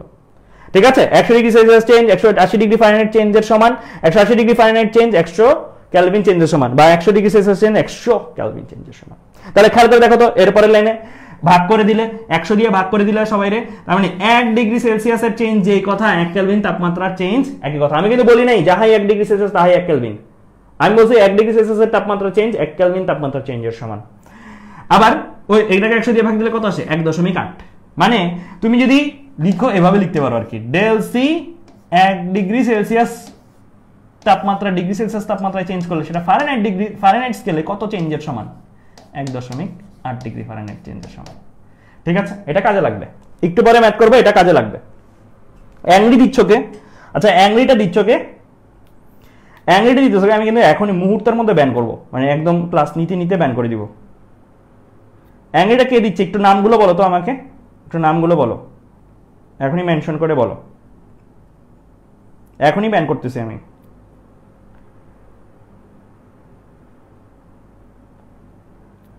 না আমি ব্যান করে দিব, জাস্ট আমাকে নামগুলো বলো, জাস্ট আমাকে নামগুলো বলো, ধরো আমি দেখতেছি রিঅ্যাকশনে, যে ক্লাস করা লাগবে না ওদের।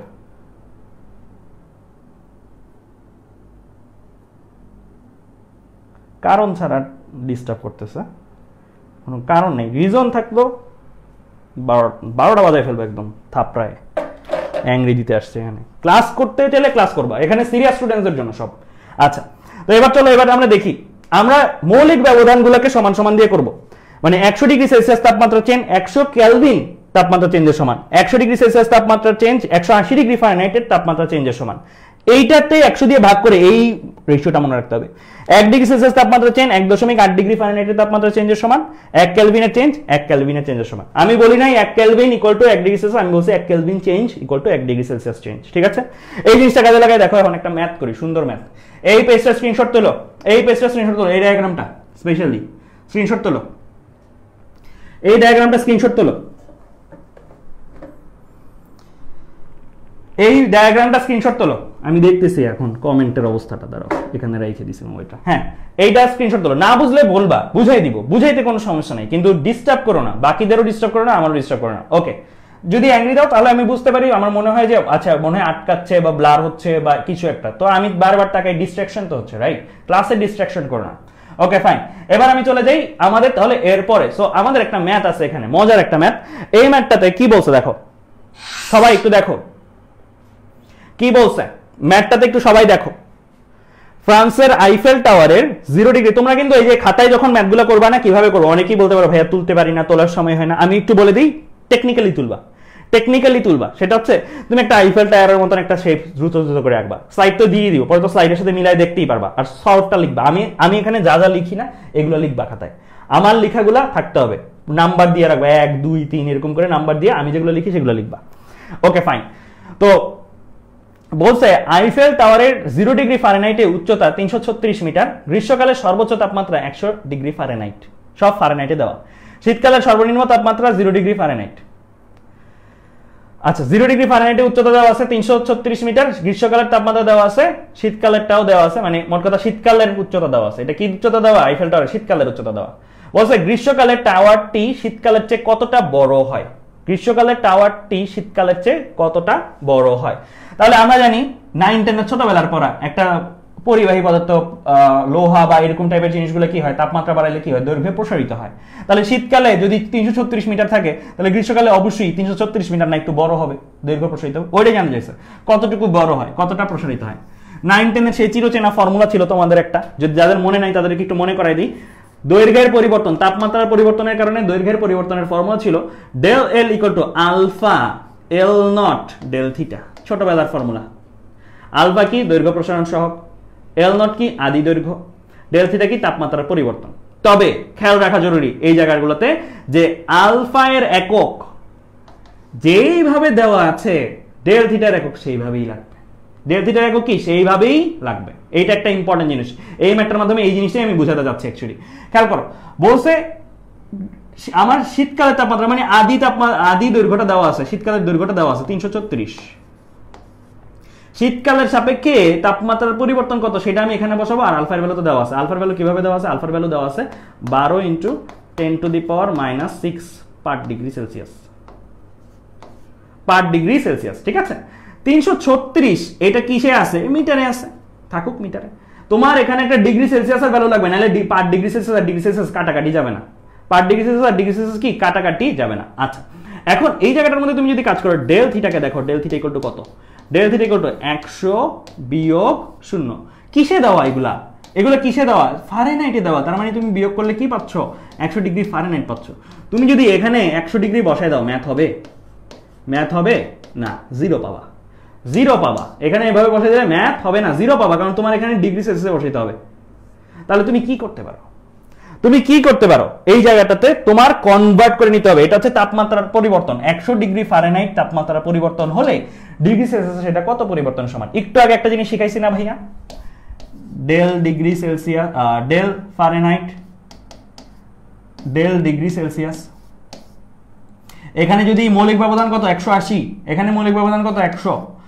180 জন্য এখানে কত পরিবর্তন? 100 পরিবর্তন হয়। তাহলে 1 এর জন্য এখানে কত পরিবর্তন হয়? 100/180। তাহলে এখানে কত পরিবর্তন করতে যাচ্ছ? 100 পরিবর্তন করতে যাচ্ছ। এই যে 100 পরিবর্তন করতে যাচ্ছ। এখানে 100 পরিবর্তন করতে চাইলে এখানে কত? 100/180 ইন্টু 100 গুণ করো, কত আসে? গুণ করো, কত আসে? তাহলে 55.555 ডিগ্রি সেলসিয়াস। ঠিক আছে, 55.55 ডিগ্রি সেলসিয়াস। আচ্ছা তাহলে ডেল থিটা এখানে যদি আমরা দেখি, তাহলে এটা কি লিখবো? 55.55 ডিগ্রি সেলসিয়াস। আচ্ছা তাহলে আমরা এই ভ্যালুটাকে এখানে বসাবো 55.55। তাহলে আমার কি সুবিধা? পার ডিগ্রি সেলসিয়াস ডিগ্রি সেলসিয়াস কাটাকাটি, এখানে মিটার আছে, এটা মিটারে আসবে। তাহলে চলো আমরা হিসাবটা করি, হিসাবটা করে আমরা দেখি কত আসতেছে। আমরা হিসাবটা করে দেখি কত আসে। 12 × 10⁻⁻6 গুণন 336 গুণন 55.55, তাহলে আসে 0.222239। 0.2239 মিটার। তাহলে দৈর্ঘ্যের পরিবর্তন আমরা পেয়ে গেছি কত, 0.2239 মিটার। ক্লিয়ার? 0.2239 মিটার। বোঝা গেছে? বুঝছো কিনা ম্যাথটা?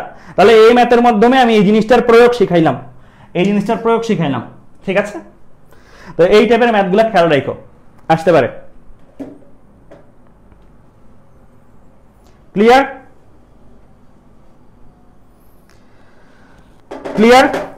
বোঝা গেছে? ওকে, তাহলে চলো এবার সামনের দিকে আগাই। আচ্ছা, আরেকটা জিনিস একটু বলে রাখি তোমাদের সুবিধার জন্য। এখানে যদি আলফা এর এককটা, ইনকেস আলফা এর এককটা পার ক্যালভিনে থাকতো, চেঞ্জ করা লাগতো, ঠিক আছে? ক্যালভিনে থাকলেও কিন্তু চেঞ্জ করে ক্যালভিনে নিতে হতো, তুমি পারতা, একই ফর্মুলা, একই সবকিছু, কিন্তু ডিগ্রি ক্যালভিন আসতো, 100ই থাকতো, ভ্যালু একই আসতো, ঠিক আছে? ওকে, আচ্ছা, তাহলে এবার চলে যাই সামনের দিকে। ওকে, তাহলে এবার সামনের দিকে যাই, এই প্রবলেমের সলভটা দেখি। সলভটা হচ্ছে আমার এরকম 0.224, এটাই আসলে 55.55 এর যে ভ্যালুটা, ঠিক আছে?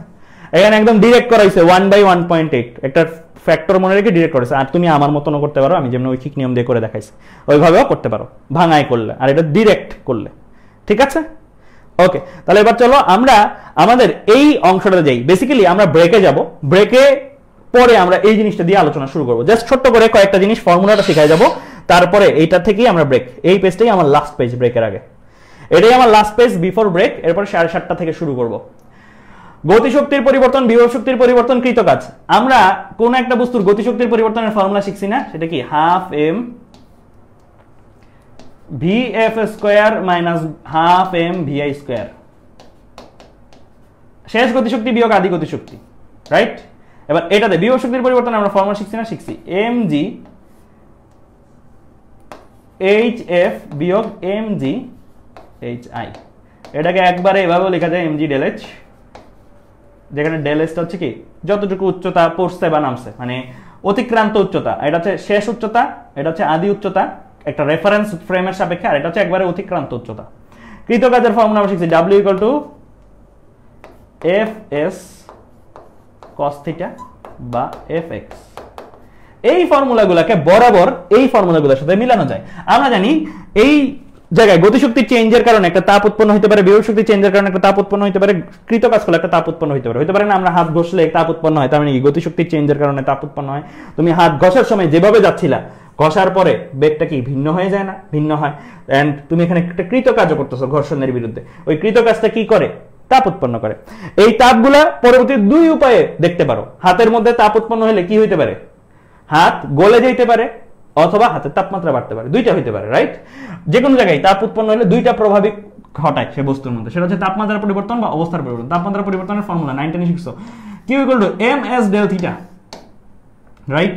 আর অবস্থার পরিবর্তনের ফর্মুলা শিখছো Q = mlf বা mlv, ঠিক আছে? তাহলে এই জায়গায় s কি? আপেক্ষিক তাপ। s এর এককটা একটু মনে রাখো, s এর এককটা হচ্ছে যে কি তো s এর এককটা হচ্ছে joule per KG per Kelvin, ঠিক আছে? Joule per KG per Kelvin. Del theta হচ্ছে তাপমাত্রা পরিবর্তন, ডিগ্রি সেলসিয়াস বা কেলভিনে বসাইতে হবে এখানে মানগুলা, কারণ পার কেলভিন, কেলভিন কাটাকাটি যেতে হবে, ডিগ্রি সেলসিয়াস বা কেলভিন। এখানে মাথায় রেখে কিন্তু পরিবর্তন, যাহাই ডিগ্রি সেলসিয়াসে তাপমাত্রা পরিবর্তন তাহাই কেলভিনে তাপমাত্রা পরিবর্তন, তাই ডিগ্রি সেলসিয়াস বা কেলভিন যে কোনো একটাতে বসাইলেই হবে। এলএফ কি? গলনের আপেক্ষিক সুপ্ত তাপ। এলভি কি? বাষ্পীভবনের আপেক্ষিক সুপ্ত তাপ, ঠিক আছে? সো গলনের আপেক্ষিক সুপ্ত তাপ, বাষ্পীভবনের আপেক্ষিক সুপ্ত তাপ, এটার ক্ষেত্রে ভ্যালু একটু দুইটা মুখস্থ রাখতে হবে, দুইটা ভ্যালু একটু মুখস্থ রাখতে হবে। পানির জন্য স্পেশালি, পানির জন্য H2O তে 9-10 এর পড়া, এটা লিখেই আমাদের ব্রেক, এটা লিখেই আমাদের ব্রেক। মনে আছে কিনা তোমাদের? 3.36 ইন্টু বা 33ও লেখে অনেক জায়গায় 10⁵ জুল পার কেজি। এটার ক্ষেত্রে লিখে কত? 2.26 ইন্টু 10⁶ জুল পার কেজি। আর এস এর ভ্যালু আবার এরকম মনে রাখো, এটা বরফের জন্য একরকম, বরফের জন্য কত? 2100। আর পানির জন্য কত? 4200। বাষ্পের জন্য কত? 2000। ঠিক আছে, এককগুলো তো লিখছি, joule per KG per Kelvin. ঠিক আছে, তাহলে আমাদের ফার্স্ট অংশের ক্লাসটা এই পর্যন্তই। আমরা এখন ব্রেক নিচ্ছি, কেমন? ওকে, আমরা ব্রেক শেষে ক্লাস শুরু করব কয়টায়? 7:30টায়। আমি লাইভটা এন্ড করে দিচ্ছি, তারপরও লিখে রাখি ক্লাস স্টার্ট হবে কয়টায়? 7:30টায়। ঠিক আছে, ওকে, 2 ঘন্টার ব্রেক।